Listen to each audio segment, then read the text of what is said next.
बिस्मिल्लाहिर्रहमानिर्रहीम अस्सलाम वालेकुम। Welcome to online action fees office. मैं हूं जी साकिब गुजर डोगा। आज एक बड़ा ज़बरदस्त नक्शा लेके आया हूँ। ये हमारे कस्टमर पेशावर से थे।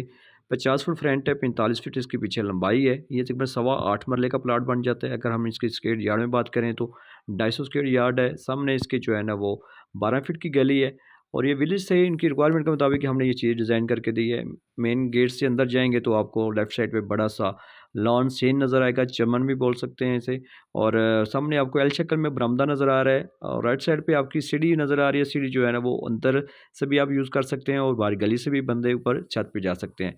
सीढ़ी के साथ आगे आपको किचन नज़र आ रहा है। किचन की बैक साइड पे आपको स्टोर नज़र आ रहा है। 3 मास्टर कमरे हैं, तीनों के साथ अटैच वॉशरूम किए हैं बड़े साइज़ के। एक वॉशरूम हमने जो है ना बरामदे के साथ लगाया है। ये जो कुछ भी हमने डिज़ाइन किया उनके इलाक़ाई रस्म व रिवाज के मुताबिक, उनकी सोच-फ़िक्र के मुताबिक डिज़ाइन करके दी है। आपसे भी ये कहूँगा लाखों लगाने से पहले घर का नक्शा लाज़मी बनवाएँ। हमारे से व्हाट्सएप पे राब्ता करें।